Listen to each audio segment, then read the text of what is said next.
भाग्यश्री प्रकाशन आयोजित डॉक्टर सुनील कुमार लवटे यांच्या साहित्य व विचार या वेबिनार निमित्त आपण जी मुलाखतीची शृंखला सुरू केली आहे, ज्यामध्ये आतापर्यंत सामाजिक कार्यातील त्यांच्या 2 मुलाखती झाल्या असतील, जसं की कांचनताई परुळेकर मॅडम म्हणा किंवा पी.डी. देशपांडे सरांनी जी आपल्याला त्यांच्या सामाजिक कार्याबद्दल जी मुलाखत सांगितली थोडक्यात. त्यानंतर शैक्षणिक क्षेत्रातील झाली, जसे विश्वास सुतार सर असतील, डॉक्टर गिरीश मोरे सर असतील. त्यानंतर आज आपण घेत आहोत लवटे सरांचं जसं सामाजिक, शैक्षणिक, साहित्यिक क्षेत्रात कार्य झालेलं आहे, तसंच त्यांनी कलेच्या अंगाने काही म्युझियमची निर्मिती केलेली आहे, ज्याच्यामध्ये ही जी आता टीम आपल्यासोबत बसली आहे त्यांचा मोठा खारीचा वाटा आहे. त्यामुळे लवटे सरांचं या कामातील त्यांचं योगदान काय, या निमित्ताने मी आज डॉक्टर सुनील कुमार लवटे यांचे वस्तू संग्रहालय निर्मिती व कार्य आणि अनुभव या विषयावर त्यांची मुलाखत ठेवलेली आहे. यामध्ये तुम्ही पाहू शकता इथे सुविख्यात चित्रकार संजू संपाळ सर बसले आहेत, तसेच सुविख्यात शिल्पकार अतुल डाके, यासोबत छायाचित्र संरक्षण अशोक पाटील सर आहेत. यांची मुलाखत जस्ट विद्या डाके घेत आहेत, ज्या कला संरक्षक आहेत. मी त्यांना सांगेन ही आपली मुलाखत आपण कंटिन्यू करा. धन्यवाद भाग्यश्री. हे माझं भाग्यच आहे की मी यांची मुलाखत घेत आहे, तेही डॉक्टर सुनील कुमार लवटे यांच्याबाबत. आता तुम्ही सर्वांनी जसं यांनी बोलले तसं वेगवेगळ्या क्षेत्रातलं त्यांचं काम पाहिलंच असेल वेबिनारद्वारे, पण हा एक वेबिनार असा आहे की जो त्यांचा कलेचा अंग दाखवून देईल तुम्हाला. ते इतके वेगळे असे व्यक्तिमत्व आहे. आम्ही त्यांच्यासोबत ज्या वेळेला वावरत असतो त्यावेळेला आम्हाला मुलाप्रमाणे वाटतं. ज्यावेळेला ते आम्हाला भेटतात त्यावेळेला आम्हाला खेळीचे वातावरण वाटत असतं. पण ह्या लोकांनी त्यांच्यासोबत जास्त सहवास घालवलेला आहे. तर मी फक्त त्यांची ही बाजू उलगडून देण्यासारखे काही प्रश्न विचारते आणि ते उत्तरं देतील. तर माझा प्रश्न आहे संजू संपाळ सर यांना. तर डॉक्टर सुनील कुमार लवटे यांनी कोणाची मी कुठे वस्तू संग्रहालय बनविली आहेत? लवटे सरांनी पहिलं वस्तू म्युझियम जे बनवलं संग्रहालय ते वि स खांडेकरांचं. आपल्या शिवाजी विद्यापीठामध्ये भाषा भवनमध्ये वि स खांडेकरांचं स्मृती संग्रहालय केलं. त्यानंतर शिरोड्याला दुसरं, मला वाटतं शिरोड्याचं 4थं ना, दुसरं म्युझियम बार्शीचं मामासाहेब जगदाळे यांचं म्युझियम केलं. त्यानंतर नाशिकला यशवंतराव चव्हाणांचं केलं आणि 4थं म्युझियम पुन्हा खांडेकरांचं शिरोड्यामध्ये कोकणात केलं. याचा प्रारंभ केव्हा आणि कसं झाला सांगू शकाल का? याचा प्रारंभ कोल्हापुरातूनच झाला.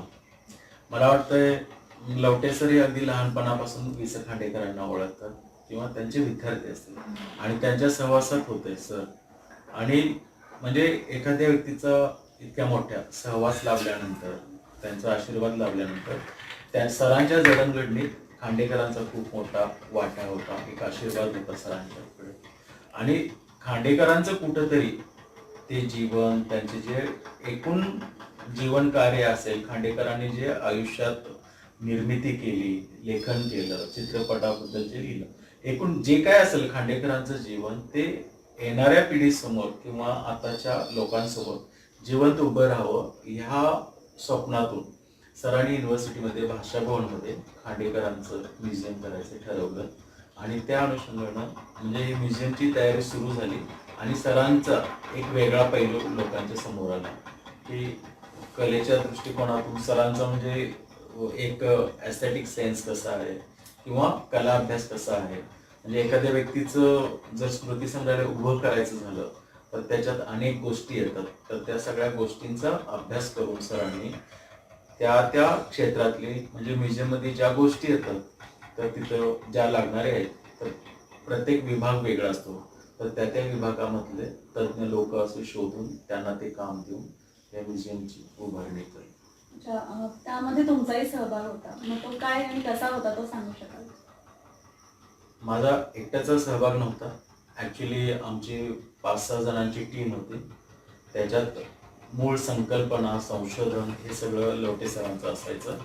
त्याच्यानंतर म्युझियम कशा पद्धतीनं असायला पाहिजे, कारण ज्या व्यक्तीचं आपण म्युझियम करतोय तर त्या व्यक्तीचं एकूण जीवनपट काय आहे आणि त्या अनुषंगानं ते म्युझियम कशा पद्धतीचं पाहिजे, त्याचं आरेखन कसं पाहिजे, आतली रचना कशी पाहिजे, एकूण त्याचं म्हणजे आत गेल्यानंतर आपल्याला एक फील येतो त्या म्युझियमचा, तर तो कसा पाहिजे. म्हणजे खांडेकर आता लेखक आहे, तर एका लेखकाचं आपण म्युझियम तयार करतो. तर त्या अनुषंगानं एक म्युझियम एक्सपर्ट आपले PN पोद्दार सर साताऱ्याचे, ते म्हणजे पूर्ण आयुष्य त्यांनी म्युझियम क्युरेटर म्हणूनच काम केलं आणि म्युझियम एक्सपर्ट होते. त्यांनी म्हणजे एक तज्ज्ञच होते त्या ह्याच्यातले. तर त्यांच्यावर सरांनी हा सगळा भाग सोडला. त्याच्यानंतर म्युझियममध्ये जो कलेचा भाग असतो, आर्ट, म्हणजे आता ज्यांचं म्युझियम करायचं आहे तर त्यांचं एक जीवनपट आपल्याला दाखवण्यासाठी एखादं भित्तिशिल्प किंवा त्यांना मिळालेले जे मेडल्स आहेत किंवा स्मृतिचिन्ह आहेत, त्यांचं स्टॅच्यू असेल, ह्या सगळ्या गोष्टी म्हणजे जो एक कलेच्या अनुसार जो भाग होता तो आम्ही करत होतो. आणि त्याच्यानंतर त्याच्यात फोटोग्राफी किंवा इतर ज्या काही माहिती संग्रह आहेत, तर त्याचा सगळा भाग म्हणजे अशोक पाटलांच्यावर होता. आणि ते आणि त्यांचे दुसरे एक मित्र संजय वाणे, तर हे दोघं ते बघत होते. अशा पद्धतीनं हे सगळं काम चालत होतं. आपल्यासोबत अतुल डाके आहेत. त्यांचं गाव बार्शी, तिथे सुद्धा एक संग्रहालय उभं केलंय डॉक्टर मामासाहेब जगदाळे यांचं. ते दुसरं होतं बरोबर. मग त्याच्याविषयी तुम्ही काय सांगू शकाल? ते कसं केलं तुम्ही, इथून तिथे कसं गेलं, काम कुठे केलं, इथं केलं, कसं काय काय केलं तुम्ही? तसं मूळ गाव माझं बार्शी असल्यामुळे मामांबद्दलची थोडीफार माहिती मलाही होती, पण असं म्युझियमच्या दृष्टिकोनातनं तसं त्याचा विचार कधी झालेला नव्हता. सरांना संस्थेचं शिवाजी शिक्षण संस्था जी आहे बार्शीची, मामासाहेब जगदाळेंनी स्थापन केली, त्याचा पुरस्कार सरांना, लवटे सरांना मिळालेला होता. त्याची जी रक्कम जी होती त्या म्हणजे रक्कम सरांच्या असं हे आलं आयडिया किंवा त्यांना असं वाटलं की मामांचं कार्य खूप मोठं आहे आणि त्या कार्याचं कुठंतरी लोकांपर्यंत त्याचं हे पोचलं पाहिजे. विचार, त्यांचे जे काय त्यांनी सेवा जी केली लोकांसाठी ती लोकांपर्यंत पोहोचली पाहिजे किंवा आता ते पण सुरू पण आहे आतापर्यंत. म्हणजे जगदाळे मामा हे सामाजिक कार्यकर्ते होते. सामाजिक कार्य त्याने अगदी गरिबीतून त्यांचं जीवन कार्य सुरू झालं आणि हे स्वातंत्र्याच्या काळामध्ये. तर त्या काळात मुलींना शिक्षण देणं म्हणजे असं कमी होतं एकदम, आणि मुलांना शिक्षणच मिळत नव्हतं. तर त्या काळात जगदाळे मामाने एका मुलाला घेऊन शाळा आणि हॉस्टेल सुरू केलं आणि त्याच्यानंतर ते हळूहळू वाढत गेलं. आणि त्यानंतर ते म्हणजे मुलांच्या पोटासाठी किंवा त्यांना जेवणासाठी त्यासाठी ते घरोघरी जाऊन भिक्षा मागायचे, ज्वारी आणखी काय असेल ते. आणि त्यांनी स्वतःच तिथं कोंबड्या पाळलेल्या होत्या, शेळ्या होत्या, त्यांनी स्वतः विहीर काढलेली होती. अशा पद्धतीचं एकूण त्यांचं जीवन कार्य होतं. आणि हे सगळं जे जीवन कार्य सरांना पुरस्कार मिळाल्यानंतर त्या संस्थेकडून बघायला पाहायला मिळाला, सरांना कळलं. आणि सर स्वतः सोशल वर्कर आहेत, सामाजिक कार्य करतात. तर त्यांना असं वाटलं की हा पुरस्कार म्हणजे माझ्यासाठी काय असं हे नाही आहे, पुरस्कार महत्वाचा आहे आणि रक्कम नाही आहे. तर त्याच पैशात सरांनी आपणाने देणगी दिली आणि त्या संस्थेला एक प्रेरणा दिली की हे तुम्ही मामांचं कार्य, इतकी मोठी संस्था आहे, तर तुम्ही संग्रहालयाच्या याच्यातून उभं केलं तर इथे येणाऱ्या सगळ्या मुलांना ते बघायला मिळेल, बार्शीच्या भागातल्या लोकांना बघायला मिळेल. या संकल्पनेतून ती संस्था म्हणजे म्युझियम उभं राहिलं. आणि ते म्युझियम म्हणजे त्याला एक वेगळं पण आणि तिथल्या म्हणजे त्या मराठवाड्यातल्या ह्याच्याप्रमाणे किंवा मामांच्या जीवनाप्रमाणे कसं त्याला एक वेगळं स्वरूप द्यायचं ते केलं. तर त्यातून सांगितलं. वेगळं स्वरूप म्हणजे नेमकं काय केलं? म्हणजे म्युझियम जे असतात त्याच्यामध्ये फक्त जुन्या वस्तू नेऊन असे हे केलेलं असतात, प्रदर्शित केलेलं असतात. तुम्ही वेगळं काय केलं? आम्ही वेगळं म्हणजे पहिला तर आम्हाला मामांचा अभ्यास करायला लागला. त्यात सरांचं आम्हाला खूप मार्गदर्शन मिळालं की काय पहिलं विचार झाला त्या कन्सेप्टवर की काय असायला पाहिजे काय नसायला पाहिजे. तर मामांचा जन्म ते मृत्यूचा जो मधला प्रवास आहे, जो त्यांचं सामाजिक कार्य असो किंवा आणि बाकीचं, तर ते सगळं मी तिथं मांडायचा प्रयत्न केला. तर मुख्य जे एंट्रन्स आहे तिथं मामांचा स्टॅच्यू आहे, ग्रुप स्कल्पचर म्हणता येईल त्याला. असं की ते एक मुलगा आहे त्यांच्याबरोबर, एक मुलगी आहे, प्राणी आहेत, कोंबडे आहेत, असं ते एक ग्रुप स्कल्पचर आहे. ते स्कल्पचर आहे. त्याच्याबरोबर बॅक साईडला मोठं म्युरल केलं की मामा स्वातंत्र्याच्या लढ्यामध्ये त्यांचा हे होता. त्यानंतर वारकरी संप्रदायाचा त्यांना हे होता. त्याचबरोबर त्यांनी शेती भरपूर हे केलं. शिक्षणासाठी प्रोत्साहन मुलांना हे ते दिलं किंवा संस्था उभा करण्याचं त्यांनी धाडस केलं. अशा ते प्रसंग सगळे आम्ही दाखवले. त्याच्यानंतर आपण एक मजलावरती चढून जातो त्यावेळेस एक म्युरल आहे तिथं की त्याच्यात आता सध्या संस्थेत काय काय होतं त्याची एक छोटी कन्सेप्ट सुद्धा आम्ही केलेली आहे. प्रवेशद्वारानंतर ती एक चित्रपट दाखवला जातो मामांचा. त्यांच्या लाईफ बद्दल जीवनपट आहे. तो एक 5 मिनिटाची दाखवून नंतर पुढं मामाचा प्रवास जो आहे, जन्म त्यांची अगदी कुंडलीपासून जन्म दाखल्यापासून त्यांना जन्मकुंडली, शाळेचा दाखला, त्याच्यानंतर त्यांचं जीवन कसं घडत गेलं, त्यांचे आई वडील, त्यांचं लहानपण, नंतर मग त्यांचं लग्न, मग त्यांची बायको आणि मग बाकीचं जीवन, मग त्यांनी संस्था कशी उभी केली, संस्थेमध्ये त्यांना पुरस्कार कुठले मिळाले, मग त्यांची कपडे. आणि तिथं आम्ही एक खोली तयार केली की ज्या खोलीमध्ये मामांचं वास्तव्य बेड आहे, म्हणजे जिथं मामा राहत होते ती जी खोली होती तशीच खोली आम्ही तिथं उभी होती. तर त्या खोलीमध्ये त्यांचा बेड आहे, त्यांची सायकल आहे, त्याच्यानंतर त्यांचे कपाट आहे, टेबल आहे, पुस्तक आहे, लेखणी आहे. तर ह्या सगळ्या गोष्टी आणि त्यांच्या जे म्हणजे घरात जी भांडी होती जे आम्हाला मिळाली तर त्या भांड्यांची पण आम्ही एक रचना केली, चूल आणि ही एकूण मामांचं जीवन कसं होतं, तो काळ कसा होता त्याचं एक फील यायला पाहिजे बघणाऱ्याला. म्हणजे आत गेल्यानंतर म्हणजे बाहेरचं जग वेगळं आहे आणि तिथे गेल्यानंतरचं एक जग वेगळं आहे जे जग मामांच्या काळात नेऊन उभं करत. आणि मग हे सगळं बघत बघत येत असताना एक मामांचे अस्थि कलश आम्ही तिथे हे केलेलं आहे. आणि त्याच्यानंतर मामा खुर्चीवर बसले तसं उलट एक हे चित्र आहे की त्यांचा परतीचा प्रवास आहे, असं एक मुवमेंट आहे त्यांच्या जीवनाची. आणि मग त्या अनुषंगानं आतले सगळे भिंतीचे रंग, त्याच्यानंतर मांडणी, दरवाजा जो आहे तर त्या भागात जशी घरं असतात म्हणजे त्याला काय वाळवत म्हणतात, वाड्या असतात ना, तर त्या वाड्याप्रमाणेच आम्ही इथे चौकट केली दगडी अशी. आणि आत गेल्यानंतर अशा दोन्ही बाजूला कट्टे आहेत, कडे आहेत आणि तिथं बसायसाठी अशी एक योजना केली. आणि समोरच्या बाजूला स्क्रीन आहे, त्या स्क्रीनवर तो चित्रपट दाखवला जातो. अशा पद्धतीने ते म्युझियम. तुम्ही सांगितलेलं हे ऐकून खूपच सुंदर वाटतंय. तिथे जाऊन भेट द्यावी अशी वाटते. किती सुंदर कल्पना आहे डॉक्टर लवटे आणि त्यांच्या सहकार्यांची. सर्वांनी जाऊन नक्कीच पाहिलं पाहिजे असं मला वाटतंय. आता आपण बार्शीपासून नाशिककडे येऊया. नाशिकच्या यशवंतराव चव्हाण स्मृती संग्रहालयाची कल्पना सरांना कशी सुचली? सर म्हणजे शैक्षणिक उपक्रमातून किंवा शिक्षणाच्या कामासाठी त्यांचे वेगवेगळे, सरांचा व्यासंग भरपूर मोठा आहे. ॲज अ लेखक, प्राध्यापक, प्राचार्य, सामाजिक कार्यकर्ते आणि त्याच्याबरोबर हे म्युझियमचे. तर वेगवेगळ्या विद्यापीठातून, शैक्षणिक संस्थातून, वेगवेगळ्या राज्यात, देशात सर फिरत असतात कामासाठी. तर तसंच ते मुक्त विद्यापीठाला पण त्यांच्या कामाने वगैरे. मग असंच आपल्या बोलण्याच्या ह्याच्यातून सरांची तिथे चर्चा झाली असेल. आणि मग त्यावेळेचे जे कुलगुरू होते त्यांच्यावर सरांच्या मीटिंग झाल्या. आणि मग इतकं मोठं विद्यापीठ आहे, विद्यापीठाचा परिसर आहे आणि इतका छान परिसर आहे तो. तर त्या परिसरात त्यांनी एक गॅलरी करायची अशा योजनेने बिल्डिंग बांधलेली होती. आणि त्याची कन्सेप्ट आणि त्याचं जो नकाशा बिल्डिंगचं जे एलिव्हेशन आपले खूप छान होतं. ते संजय पाटील आर्किटेक्ट त्यांनी केलं होतं. तर ही जागा पण चांगली होती.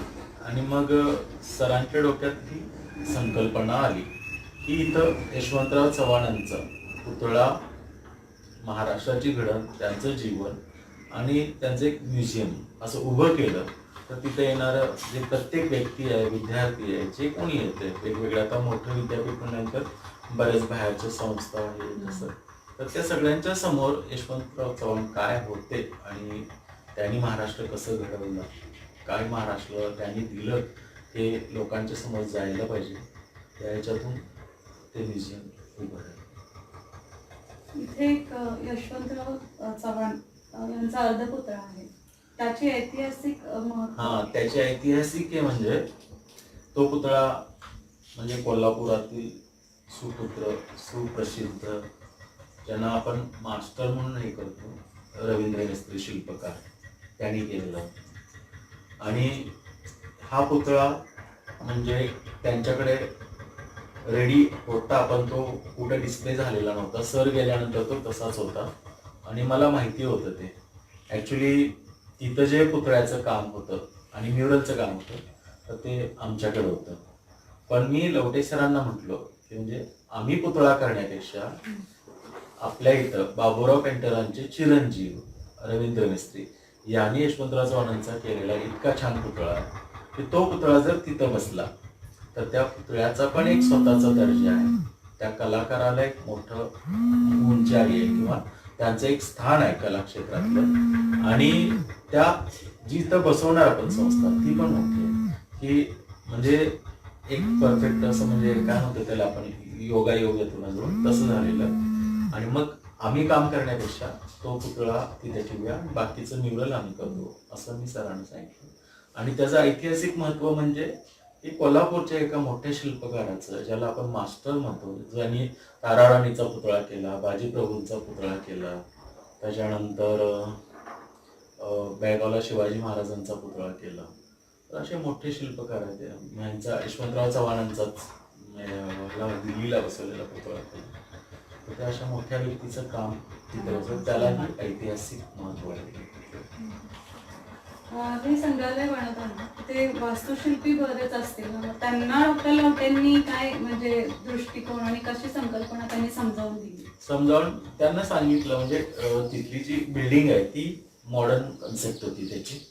कारण ॲक्च्युली ते बिल्डिंगचं जे मूळ कन्सेप्ट होती ती वेगळी होती. म्हणजे त्यांना ती लायब्ररी आणि गॅलरी करायची होती. त्या गॅलरी आर्ट गॅलरीच्या दृष्टिकोनातून त्यांनी त्याचं डिझाईन केलं होतं. पण ज्या वेळेला ते म्युझियम केलं तर त्यावेळेला त्याचा काही भाग चेंज करायला लागला.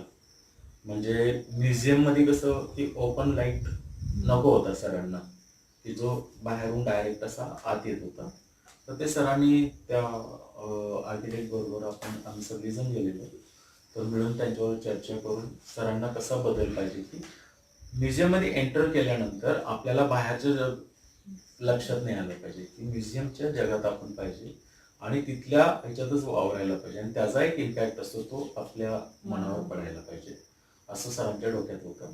तर सरांनी त्या पद्धतीनं मग ते थोडेसे चेंजेस करून घेतले आणि नंतर मग तिथं पण एक यांची खोली केली आम्ही म्हणजे यशवंतराव चव्हाणांची. तर त्या खोलीत खालीच असं एक गोवंदा अंतरलेलं, त्याच्यानंतर कंदील, ती चूल त्यात आणि त्यांची जी कपडे मिळाली ती अशा पद्धतीने हे केलेलं आहे. आणि पुतळ्याच्या पाठीमागच्या बाजूला एक मोठी वॉल बांधली. मला वाटते साधारण 8 फूट होती का, 8 बाय 50-60 फूट आहे म्युरल इथे. तर त्याच्यामध्ये यशवंतराव चव्हाणांच्या जीवनातलं काही भाग, त्यानंतर महाराष्ट्राची जडणघडण कशी झाली आणि डेव्हलपमेंट कशी झाली हे आम्ही सगळं भित्ती शिल्पातून दाखवतो. तुम्ही दिल्ली मुंबई पासून ते लंडन दुबई पॅरिस इथले जे वस्तू संग्रहालय पाहिले ते वस्तू संग्रहालय आणि डॉक्टर लवटेंसोबत जे तुम्ही साकारले त्यामध्ये तुम्हाला काय फरक जाणवतो? फरक असा काय जास्त नाहीये, कारण तिकडे जो एक कन्सेप्ट आहे म्युझियमचा किंवा याचा तर तशाच, कारण सर पण बरेच देश फिरलेले आहेत, बरेच म्युझियम्स बघितलेले आहेत. मग सरांनी लेखकाच्या दृष्टिकोनातून बघितलं असेल पण एक एस्थेटिक सेन्स सरांचा वेगळा. त्याच्यामुळे कसं म्हणजे आपला जो एक आता यशवंतराव चव्हाणांचं म्युझियम आहे किंवा आपलं मामासाहेब जगदाळे यांचं म्युझियम आहे. तर मामासाहेब जगदाळे यांचं जीवन खांडेकरांचं लेखक म्हणून जीवन आहे सगळं घडलेलं. मामासाहेबांचं सगळं एक सामाजिक कार्यकर्ता, त्याच्यानंतर वारकरी संप्रदायात वाढलेलं आणि स्वातंत्र्य सेनानी अशा पद्धतीचं. आणि यशवंतराव चव्हाणांचं कसं स्वातंत्र्य सेनानी पण आणि एक नेता म्हणून आणि महाराष्ट्राची घडण. तर ही जी कन्सेप्ट आहे किंवा त्यांचं आहे त्याचा जो मूळ अस्पेक्ट आहे तो सरांनी ठेवून म्युझियमला वेगळा दर्जा तयार केला. प्रेरणा घेईल असं प्रेरणा, प्रत्येक हा. म्युझियम मध्ये काहीतरी प्रेरणा घेईल. कारण म्युझियमचा जो बेसिक कन्सेप्ट असतो तो सगळीकडचा आहे, म्हणजे तिकडचा इकडचा असंच आहे. म्युझियम मध्ये असं हा. पण आहे की सर तो त्या पिरियड मधला जो काळ आहे त्या जीवन- लिव्हिंग स्टाईल काय हा, होती हा. ते त्याच्यातनं दर्शवलं हा, जातं. म्हणजे आता आम्ही आम्स्टरडॅमला गेलेलो, तर ऍक्च्युली ती आर्ट गॅलरी आहे व्हॅनगॉगची. तर व्हॅनगॉग म्युझियमच म्हणतात त्याला. पण त्या म्युझियम मध्ये गेल्यानंतर व्हॅनगॉगच्या आम्ही त्या वातावरणातच होतो. म्हणजे व्हॅनगॉगचं सुरुवातीचं जीवन, सुरुवातीची चित्र ते शेवटच्या चित्रापर्यंत आपण जसं जसं बघत येतो तसं तसं आपल्याला त्याचं फिलिंग वेगळं यायला लागतं की त्याच्या जीवनात बदल कसा होत गेला. ते पेंटिंग सांगत होतं, प्रत्येक पेंटिंग. आणि मग त्याच्या जीवनात त्याला बसलेले चटके, त्याला काहीतरी घडवायचं होतं किंवा काहीतरी निर्मिती करायची होती, आणि त्या निर्मितीच्या किंवा त्याचा जे शोध होता त्याच्या पाठीमागे त्याची जी धडपड होती ती कळत होती. तसंच इथं सरांनी तो अस्पेक्ट केलेला आहे काम, की आपण खांडेकरांच्या म्युझियम मध्ये गेलो. खांडेकरांचं लाईफ कसं होतं, त्यांची शाळा, त्यांचा अभ्यासाची सुरुवात कशी झाली, त्याच्यात मग त्यांनी लेखन कसं कसं केलं, मग त्यांच्या जीवनात टर्न कसा झाला, त्यांनी पिक्चरची निर्मिती केली, चित्रपटांचं लेखन केलं, त्यांनी पिक्चर काढले, नाटक लिहिले. तर हे सगळं जे आहे, कोकणात राहिले तर कोकणातलं त्यांचं जीवन कसं होतं, तिथे काय करत होते, हे सगळं म्हणजे त्याला जो टच पाहिजे, म्हणजे एक संशोधन कार्य सरांनी जे केलंय, पूर्ण जीवनाचा अभ्यास केलाय त्या त्या व्यक्तीचा, तो महत्वाचा आहे इथं. आणि तो येणाऱ्या माणसाला फील होतोय. फक्त आपल्याकडे फरक काय आहे की तिथल्या लोकांना लहानपणापासून म्हणजे एक एस्थेटिक सेन्स डेव्हलप होत जातं. म्हणजे नर्सरीतल्या मुलांपासून, म्हणजे नर्सरीत असतानाच मुलं त्यांना आर्टिस्टचा स्टुडिओ दाखवणं, म्युझियम दाखवणं, पार्क मध्ये घेऊन जाणं, सिग्नलचं हे नियम कसे पाळायचे ते शिकवणं, त्याच्यानंतर वेगवेगळे वर्कशॉप शाळेतले असं घेणं आर्ट बद्दलचे, आणि कलामूल्य, मग चित्रशिल्पकार असू दे, लेखक असू दे, कवी असू दे, खेळाडू असू दे, हे जे वेगळे टॅलेंट आहेत, ह्या टॅलेंटला कसं जपायचं किंवा ते कसे बाहेर काढायचे आणि त्यांना रिस्पेक्ट कसा द्यायचा हे तिथं शिकवलं जातं. त्याच्यामुळे तिथल्या लोकांना म्युझियम बघताना ते कसं बघायचं, त्याचा अभ्यास कसा करायचा, प्रत्येक चित्र असेल, पुस्तक असेल, ते वाचायचं कसं त्यांना माहिती आहे. तर तो थोडासा आपल्याकडे नाही आहे. आपल्याकडे म्युझियम म्हणजे काय, बघायला जातात लोक, फेरी मारतात थोडं. तर हे करताना जशी फिरले तरी पण एक तो ज्या आत म्युझियम मध्ये गेल्यानंतर त्याचा जो इम्पॅक्ट आहे तो त्या माणसाच्या मनावर कुठंतरी पडतोय. तर हा वेगळेपणा सरांनी जपला. म्हणजे त्यांनी मन लावून बघितलं नाही तरी त्या वातावरणात गेल्यामुळं त्याला कळतंय की ह्या माणसानं काय केलं. आता ह्या आपण जो शिरोड्याचा पुतळा बसवला तो वेगळा बसवला आहे, म्हणजे त्याची कन्सेप्ट वेगळी होती, ती सांगायला ते आहे वाटतं. म्हणजे शिरोड्याचं जे वस्तू सांगाल त्याचं वैशिष्ट्य काय ते सांग. म्हणजे कोणत्या निमित्ताने डॉक्टर लवटेंनी ते उभं केलं. म्हणजे आता हे एक म्युझियम झालं की दुसरं झालं की तिसरं असं होत गेलं ते. आणि कसं आहे, आपल्याला एखादी गोष्ट म्हणजे आपण संशोधन करायला लागलो आणि आपल्या हाताला काहीतरी सापडायला लागलं की आपल्याला मग अधिक शोध सुरू होतोय ना आपला. तर ते सरांचं तसं झालं. पहिल्यांदा खांडेकरांचं संग्रहालय केलं, त्याच्यानंतर त्यांना शिवाजी शिक्षण संस्थेचा पुरस्कार मिळाला आणि त्या मामांच्या जीवनाची प्रेरणा घेऊन सरांनी ते केलं. त्याच्यानंतर युनिव्हर्सिटीतलं केलं, आपल्या यशवंतराव मुक्त विद्यापीठमधलं. तर सरांचं कोकणात सुद्धा जाणं येणं होतं आणि त्या सुद्धा मला वाटतं संस्थेचा सरांना काहीतरी गेस्ट म्हणून बोलवलेलं. आणि सरांना माहिती होतं की आपले खांडेकर शिरोड्यामध्ये जवळजवळ 18 ते 20 वर्ष शिक्षकाचं काम केलं आणि बऱ्यापैकी त्यांचं जे चांगलं लेखन झालं ते तिथं झालं आणि तिथे एक म्युझियम व्हायला पाहिजे असं सरांच्या डोक्यात आलं आणि त्या संस्थेने पण मान्य केलं आणि मग सरांनी तिथं म्युझियम केलं. आणि त्या म्युझियमचं वेगळंपण आणि महत्त्व म्हणजे खांडेकरांना प्रेरणा देणारं जे स्थान होतं ते शिरोडा. कारण शिकवणं झालं, शाळा झाली की बराच काळ ते जाऊन समुद्राकडेला रेतीत बसायचे, एका खडकावर बसायचे आणि चिंतन व्हायचं त्यांचं. आणि त्या चिंतनातनं त्यांनी बरंच लेखन केलं. मला वाटतं खांडेकरांचं सर सांगितलं त्यावेळेला मला गायतोंडे म्हणून आपले मोठे चित्रकार होऊन गेले.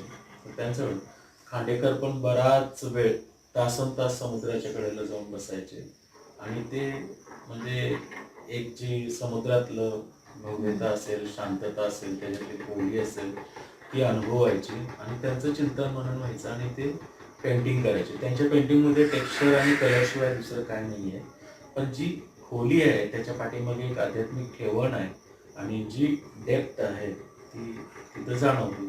तर खांडेकर पण असंच समुद्राच्या कडेला जाऊन बसायचे, चिंतन मनन व्हायचं आणि त्याच्यातून त्यांचं लेखन व्हायचं. आणि सरांच्या डोक्यात आलं की इथं एक चांगलं, जिथं त्यांना प्रेरणा मिळाली, जिथं त्यांच्या आयुष्यातला बराच काळ त्यांनी घालवला, त्या ठिकाणी त्यांचं म्युझियम व्हायला पाहिजे. आणि मग त्या कन्सेप्टमध्ये म्युझियम झालं आणि हे म्युझियम तिथल्या शाळेतच झालं. म्हणजे ज्या शाळेत ते शिकवायला होते त्या शैक्षणिक संस्थेतच ते म्युझियम झालंय. आणि म्हणजे तिथं सुद्धा एक वेगळं पण म्हणजे हे झालंय. तर तिथं आम्ही म्हणजे आमच्याकडं तिथं पण खांडेकरांचा पुतळा, म्युरल आणि त्यांचे जे हे होते म्हणजे त्यांना मिळालेला ज्ञानपीठ पुरस्कार किंवा ताम्रपत्र आणि बरेच मेडल वगैरे होते, तर त्याच्या प्रतिकृती करायच्या होत्या. तर तिथलं म्युरल करताना आम्ही काय केलेलं की सत्याग्रह मिठाचा हा महत्त्वाचा होता. कारण गांधीजी तिथं आलेले, खांडेकर त्यावेळेला तिथं होते. तर तो मिठाचा सत्याग्रह, कोकणातलं त्यांचं जीवन आणि तिथली लोक आणि तो काळ, म्हणजे खांडेकर ज्या वेळेला होते त्यावेळेला बस नव्हते, एस टी नव्हते, बैलगाडीने प्रवास असायचा. आणि मग तो प्रवास जंगलातून कसा, मग खांडेकर पहिल्यांदा कशा पद्धतीने शिरोड्याला पोहोचले, मग तो कुठला माळा तिट्टा कुठला आहे तो मठ काय काहीतरी असं ना, तर तो तिट्टा, त्या तिट्ट्यापासून 3 रस्ते जातात, तर तिथं कट्टा आहे, ते झाड, असं वेगवेगळ्या कन्सेप्ट होत्या. तर त्याप्रमाणे आम्ही एक मोठं म्युरल केलं तिथं. आणि खांडेकरांचा पुतळा तिथला आहे तो आम्ही नेहमीप्रमाणे उभा किंवा बस्ट असा केलेला नाही. तर खांडेकर आपले नेहमी बसायचे असे गुडघ्याला हात बांधून असे ते असे बसले. आणि आम्ही काय केलं, तो पुतळा एंट्रन्सला एक त्यासाठी सेपरेट स्पेस केली आणि तिथं पुतळा ठेवला आणि रेती पूर्ण घातली त्या पुतळ्यात. म्हणजे असं खाली पुतळा जिथं ठेवलाय त्याच्या भोवताने रेती आहे आणि ते रेती अशी पसरली की आम्ही पाठीमागच्या बाजूला मला वाटतं 12x12 किंवा 15x15 मोठं समुद्राचं लँडस्केप केलेलं आहे, निसर्ग चित्र. की बघताना माणसांना कसं दिसतं की खांडेकर समुद्र किनाऱ्यावर बसले आणि ती रेती बरोबर त्या बीचला जाऊन मिळती समुद्र किनाऱ्याला आणि पाठीमागं मोठा असा समुद्राचं आणि आम्ही तिथं ते गाज पण लावले समुद्राचे की त्याचं फिलिंग यायसाठी की उभं राहिलं की तो साऊंड पाठीमागून येतं आणि थोड्या वेळानं आपल्याला फील व्हायला लागते की आपण समुद्र किनाऱ्याला उभं राहिलो. आणि त्याचा जो एक वेगळा टच आहे त्या गाज आणि आवाजाचा तो येतो. आणि आत गेल्यानंतर तिथं पण असंच म्हणजे खांडेकरांचं त्यांना वेगवेगळे आलेली पत्र किंवा त्यांनी लिहिलेली पत्र, त्यांचे पिक्चर, मुखपुष्ट, त्यांना मिळालेले पुरस्कार, या सगळ्या बऱ्याच गोष्टी. आणि मला वाटतं त्या म्युझियममध्ये म्हणजे ह्या 2 गोष्टीवर जे मोठं काम आहे ते अशोकराव आणि संजय मानेंचं होतं की जे फोटोग्राफी आणि त्यांचं जे लेखन होतं त्या प्रसंगाप्रमाणे ते त्यांनी तिथं भरपूर चांगलं केलं. कारण ते लोकांना बऱ्यापैकी माहिती देऊन जाते खांडेकरांच्या जीवनाबद्दलचं. तर ते कोकणातलं एक वेगळं आणि कोकणाला म्हणजे एक मॉन्युमेंटल आहे कोकणातलं की ज्याला आपण काय म्हणतो, मॉन्युमेंटल म्हणजे स्मृती शिल्प किंवा एक हे म्हणतो आठवण जागा करून देणार असं हे. एकाच व्यक्तीचं 2 ठिकाणी तुम्ही संग्रहालय साकारले डॉक्टर लवटेंसोबत, तर तुम्हाला म्हणजे त्यातलं वेगळेपणा कसा जाणवतो? म्हणजे इथलं जे आहे युनिव्हर्सिटीमधलं आणि तिथलं, आता युनिव्हर्सिटी कारण आता असं वाटतं की डॉक्टर लवटे ह्यातून कळतं की त्यांच्याकडे किती वेगळेपणा आहे, म्हणजे किती वेगवेगळ्या कल्पना सुचतात त्यांना. तर संग्रहालय निर्माते म्हणून तुम्ही डॉक्टर लवटे यांचं कार्य या दोन्हीच्या अनुषंगाने कसं सांगाल? आपल्या शिवाजी विद्यापीठातलं जे म्युझियम आहे, ऍक्च्युली सरांचा हा पहिला प्रयत्न होता, पण तो खूप चांगला प्रयत्न झाला. कारण भाषा भवन मध्ये केले आणि त्याच्यानंतर इथं थोड्याशा अडचणी आल्या होत्या, म्हणजे म्युझियम करताना, की म्हणजे आता ज्ञानपीठ पुरस्कार मिळाला खांडेकरांना, तर त्याचं जे वाग्देवीची मूर्ती आहे, तर ती मूर्ती तिथं सगळ्यात महत्वाचा पार्ट होता. कारण ज्ञानपीठ पुरस्कार हा काय म्हणजे छोटा पुरस्कार नाहीये आणि कोणाला पण न मिळणारा म्हणजे असा पुरस्कार नाहीये. त्याच्यासाठी म्हणजे आयुष्यच खपायला लागतं, तर तो प्राप्त होतो. जसं शिरवाडकरांना यांना वगैरे मिळालं, तसं खांडेकरांना मिळाला होता. तर ते मूर्तीसाठी म्हणजे पहिल्यांदा सरांनी असं काहीतरी प्रयत्न केले, पण ते अवेलेबल होत नव्हती मूर्ती. तर मी आणि सर आम्ही नाशिकला गेलो, शिरवाडकर त्यांच्या घरी गेलो आणि मग तिथं जाऊन कॅमेऱ्यातून फोटो काढले ओरिजिनल ह्याचे, वाग्देवीच्या मूर्तीचे, त्या पुरस्काराचे, ताम्रपटाचे सगळ्याचे फोटो काढले सगळ्या बाजूने, त्याची सगळी मेजरमेंट्स घेतली आणि इथं आल्यानंतर आम्ही सेम मेजरमेंटला सेम मूर्ती अगदी हुबेहूब केली आणि ती मूर्ती आम्ही तिथं ब्रॉन्झ ठेवली. आणि त्याच्यानंतर ताम्र ते काय त्यांना मिळाले पुरस्कार, मेडल्स केले. त्याच्यानंतर तिथं इथलं म्युरल होतं ते वेगळं होतं, म्हणजे इथला एंट्रन्स एकदम वेगळा आहे, कारण ही युनिव्हर्सिटी आहे. युनिव्हर्सिटी म्हणजे अभ्यास म्हटलं तर पुस्तक. आणि मग याचा एंट्रन्स कसा केलाय की आपण पुस्तकांच्या मधून आत एंट्री करतो. म्हणजे त्याचा एंट्रन्स जो आहे ते ययातीचं एक मोठं पुस्तकाचं कव्हर केलं यावेळी पुस्तक आहे. आणि जसं आपण कपाटात पुस्तकांच्या मध्ये गॅप असतो, हा त्याच्या मधून आपण त्या आत जातो म्युझियम मध्ये. म्हणजे काय म्हणतो, डायरेक्ट आपण खांडेकरांच्या पूर्ण जीवनाचा अभ्यास करायला त्या पुस्तकात गेल्यासारखं आहे. आणि त्याच्या डाव्या हाताला ते म्युरल केलं. आणि हे म्युरल पण म्हणजे सरांनी त्यावेळेला कसं केलेलं, सरांना माहिती नव्हतं म्हणजे की कुठल्या आर्टिस्टला हे काम द्यायचं, कसं द्यायचं, कुणी हे काम करायला पाहिजे. आणि त्यामुळे सरांनी काय केलं, एक मला वाटतं 5-7 आर्टिस्टना त्यांनी असं जाहीर हे केलेलं होतं आणि त्या म्युरलसाठी त्यांनी मॉडेल्स मागवले. तर आम्ही दोघांनी ते एक मॉडेलच तयार केलेलं होतं, म्हणजे डिझाईन केलं आणि ते माउंट बोर्डमध्ये मॉडेल 3D मॉडेल केलं आणि आम्ही ते गेलो. आणि मग त्या दिवशी मीटिंग होती आणि मग काम देणार होते, तर ते आपलं मॉडेल सिलेक्ट झालं तिथे सगळ्यांच्या ह्याच्यातून आणि मग ते काम मिळालं. आणि मग आमच्या कामाची पद्धत आणि आधी ओळख होती सरांची, पण अशा कलेच्या ह्याच्यातून माहीत नव्हते. मग ते तिथं टीम तयार झाली. कारण पणापोद्दार होते, पणापोद्दार मला अगदी कॉलेजमध्ये असतापासून ओळखत होते.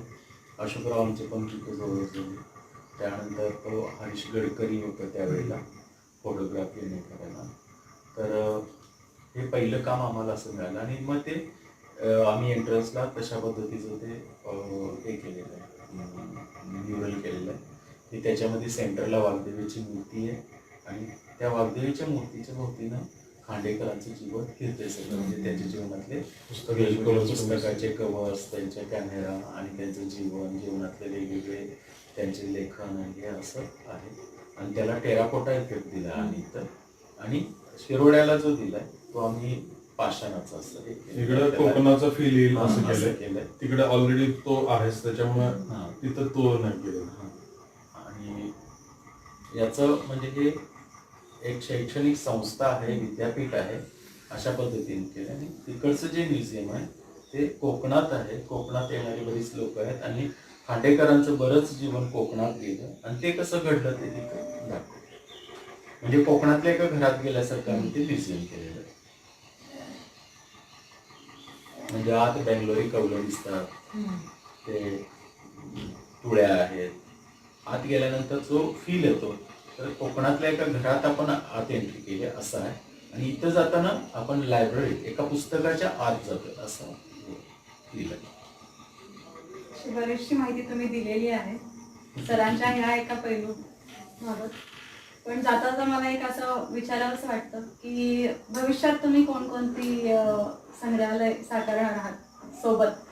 पाटील साहेब आहेत, अतुल सर आहेत, तुम्ही कोणकोणती संग्रहालय साकारणार आहात किंवा आहे हाती घेतलेलं आहे का तुम्ही आणि डॉक्टर लवटेंनी? आता म्हणजे ऍक्च्युअली आपल्याकडे होतं काम, सरांनी सांगितलेलं होतं. वर्ध्याचं एक काम होतं, गांधीजींचं म्युझियम करायचं होतं.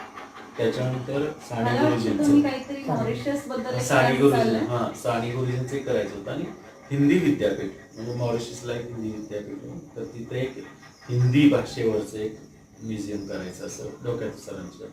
पण आमच्यात जे म्युझियम तज्ज्ञ म्हणून आमच्याबरोबर जे काम करत होते, आमचे मार्गदर्शक होते आणि ज्यांना प्रगल्भ अनुभव होता म्युझियमचा, की ज्यांचं पूर्ण आयुष्य म्युझियममध्ये सेवा करण्यात गेलं आणि त्यांनी चांगल्या पद्धतीने म्युझियम डेव्हलप केली, त्यांचा अभ्यास केला आणि एक लेआउट असेल किंवा जो एक मांडणीची एक हे असेल तर ते, आणि म्युझियम कसं असायला पाहिजे, त्याच्या भिंती कसा असायला पाहिजे, एंट्रन्स कसा पाहिजे, ह्या ज्या सगळ्या गोष्टी आहेत त्या अनुभवातून ज्यांनी शिकल्या किंवा त्यांचा जर अभ्यास होता तर ते PN पोद्दार, पणापोद्दार साताऱ्याचे. ॲक्च्युली ते मूळचे कोल्हापूरचेच आणि रवींद्र मिस्त्रींचे विद्यार्थीच ते पण त्यांचं जीवन पूर्ण म्हणजे कोल्हापूर म्युझियम, आपलं टाउन हॉल, त्याच्यानंतर मुंबई आणि साताऱ्याचं भवानी म्युझियम इथे गेलं.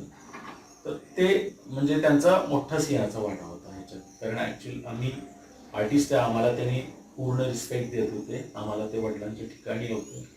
पण एक आमचा जो मेन खांब होता आधार होता तो गेला. तर त्याच्यानंतर मला वाटतं सरांनी थोडंसं पाठीमागे घेतल्यासारखं हे झालं. आम्ही सरांना 1-2 वेळा म्हटलो तसं काय म्हणे आपण तोच दर्जातून करूया. तोपर्यंत मला वाटतं 1-2 ह्याचे म्हणजे सरांच्या डोक्यात आहे, मॉरिशसचं हिंदी विद्यापीठाचं, त्याच्यानंतर साने गुरुजींचं आणि गांधीजींचं. कारण गांधीजींच्या बद्दल सरांना खूप आदर, खूप अभ्यास आणि खूप म्हणजे एक प्रेरणास्थान आहे. आणि आम्हाला पण असं वाटतंय की म्हणजे गांधीजींच्या बद्दल सरांना ते सरांच्या बरोबर आपल्याला काम करायला मिळायला पाहिजे आणि ते काम चांगलं व्हायला पाहिजे असं. मी त्याच्यासाठी बरीच स्केचेस पण केलेली होती, ड्रॉइंग केलेली होती आम्ही वर्ध्याला द्यायसाठी असं. पण ते थोडंसं विलंब झाला त्याच्यात. पण भविष्यात जर तसं काय हे झालं आणि सरांचं म्हणजे कसं आम्हाला फक्त ऑर्डर देणं एवढंच आहे. कारण लवटे सर पण आम्हाला वडिलांच्या स्थानी आहे. इतकी म्हणजे वर्ष आता त्यांच्याबरोबर काम करतोय. नेहमी एक आदराचं म्हणजे आपल्या ठिकाणी एक काय म्हणतो त्याला, एक आदरातिथ्य भीती पण असते आणि एक प्रेम असतं, वडिलकीचा एक आधार असतो. तसं ते एक जिवंत मूर्ती आहे. म्हणजे त्यांना कधी बघितलं भेटलं तर एक ऊर्जा तयार होते. इतक्या वयात सुद्धा ते कधी थकत नाही, कधी थकलं असं म्हणत नाही. आणि मला इथं मुद्दाम सांगावं असं वाटतं की त्यांच्याकडून शिकण्यासारखं आहे. म्हणजे प्रवासात आम्ही नेहमी असतोय, तर प्रवास आमचा कधीच कंटाळवाणी झाला नाही सरांच्या बरोबर. आणि कधी कुठला म्हणजे खाण्याच्या बाबतीत अट्टहास नाही, राहण्याच्या बाबतीत अट्टहास नाही. म्हणजे मला असंच पाहिजे तसंच पाहिजे किंवा जे आहे ते स्वीकारायचं, जे आहे तसं घ्यायचं, जे आहे तसं जगायचं, जे मिळेल ते खायचं आणि सगळ्यात आनंदानं हे करायचं. आणि म्हणजे सगळ्यांच्या बरोबर मित्रासारखं राहायचं. म्हणजे हा एकदम मोठा गुण आहे त्यांचा. जे आम्ही कधी पण घरी गेलो तरी पण हे असतात, याला तर मुलगाच म्हणतात आणि माझ्याकडे सारखं म्हणजे तक्रार चालली सरांची, माझा मुलगा कसा आहे रे, त्याला नीट बघतोस का नाही रे, त्याच्याकडे लक्ष देतो का नाही रे. आणि अशोकरावांच्या बाबतीत एक वेगळा त्यांना आस्था आहे आणि वेगळं प्रेम आहे. तर असं प्रत्येकाबद्दल त्यांनी एक टप्पे करून ठेवलेले आणि आवर्जून फोन झाला की चौकशी करत असतात. म्हणजे लेखक, प्राध्यापक, प्राचार्य हे सगळ्या बाजू वेगळ्या की त्यांच्या करिअरच्या किंवा त्यांनी जे त्यांचं एक व्यक्तिमत्व आहे वेगळ्या, पण एक वडील आणि माणूस म्हणून जे प्रेम त्याने देतात हा खूप महत्वाचा भाग आहे. कारण बरेच जे लोक एकदम वर पोचलेले असतात, म्हणजे आर्टिस्ट कवी किंवा हे असतात, ते थोडंसं म्युझिकल झालेले असतात किंवा असं सहजासहजी भेटणं नाही किंवा हे असं असतं. सरांचं तसं काही नाही, एकदम डाऊन टू अर्थ आहे. कारण त्यांनी मूळ घडणच तशी झालेली आहे. त्याच्यामुळे त्यांनी इतकं सगळं मिळून सुद्धा त्यांचं जे मूळ होतं ते त्यांनी विसरलेलं पण नाही आणि घालू पण दिलेलं नाही. आणि तीच प्रेरणा आम्हाला आहे. त्याच्यामुळं नेहमी ते आपल्या एक आदर आहे आणि एक वडिलांचा आदर आहे. म्हणजे त्यांच्याबद्दल काम करायला काय कधी रात्री बाळ आहे, कधी पण तयार आहे. सांगितलं की सुरू काय. पना पोद्दार सर जरी तुमच्या सोबत नसले तरी पण आमची सदिच्छा आणि शुभेच्छा आहेत की तुम्ही इथून पुढे असेही सुंदर सुंदर संग्रहालय करत राहावे. आणि ही मुलाखत आता संपत आहे. तर मी भाग्यश्री मॅडमना बोलेन की त्यांनी सांगता करावी आणि वेबिनार बद्दल त्यांचं पुढचं काय आहे ते सांगावं. आपण खूप छान माहिती दिली. लवटे सरांबद्दल आजवर आपण खूप ऐकून होतो. त्यांचं सामाजिक कार्य माहिती होतं, साहित्यातलं पण माहिती होतं. त्यांची बरीच पुस्तकं झालेत. शैक्षणिकच्या बाबतीत म्हणाल त्यांनी बरीच पुस्तकं, क्रमिक पुस्तकं लिहिलेली आहेत, भरपूर केले. पण सरांचं हे कलेच्या अंगाने अशी एखादी व्यक्ती असा विचार करू शकते ज्याला बाबा या कलेचा काहीच रस नाही, म्हणजे त्याचं काहीच म्हणजे अभ्यास नाही, काही नाही, पण तरी पण ती व्यक्ती या म्हणजे अभ्यासाच्या बाबतीत म्हणा, शैक्षणिक साहित्यिक त्याच्या सोबत असून पण कलेच्या पण ह्याच्यात टॉपवर राहू शकते. म्हणजे त्यांचे विचार म्हणा, त्यांची संशोधन वृत्ती या कलेच्या ह्याच्यात कशी तुम्हाला उपयोगी पडली ते तुम्ही सांगून दिलात. म्हणजे त्या तुमच्या सगळ्यांच्या टीमनं जे तुम्ही म्युझियम बनवली, ज्याच्यामध्ये आता यशवंतराव चव्हाण असतील, आपले वि स खांडेकर असतील, त्यांचं बघायला गेल्यानंतर तो जो एक जिवंतपणा अनुभवायला मिळाला तो तुमच्या सगळ्यांच्या संशोधन वृत्तीमुळे. आणि याच्यासाठी सरांचं मार्गदर्शन कसं उपयोगी पडलं हे पण तुम्ही सांगून दिलात. म्हणजे सरांचा हा एक नवीन गुण आपल्याला बघायला मिळाला की बाबा आर्टिस्टिक व्ह्यू पण त्यांच्याकडे आहे, जो म्हणजे सगळ्यांकडे असतोच असं नाही, त्याच्यासाठी काहीतरी वेगळं पण असायला लागतं ना. अशी सरांची वेगवेगळी आपल्याला गुण म्हणा, पैलू म्हणा पाहायला मिळत आहेत. त्याबद्दल मी तुमचे सर्वांचे आभारी आहे. तुम्ही छान सांगितलं. आणि सर्वांना एक विनंती करेन की या वेबिनारमध्ये जास्तीत जास्त लोकांनी सहभागी व्हावं आणि सरांच्यावर जे काही आपलं प्रेम आहे, जे काही वाटतं ते मांडून आम्हाला द्यावं आणि सहकार्य करावं. एवढं बोलून मी थांबते.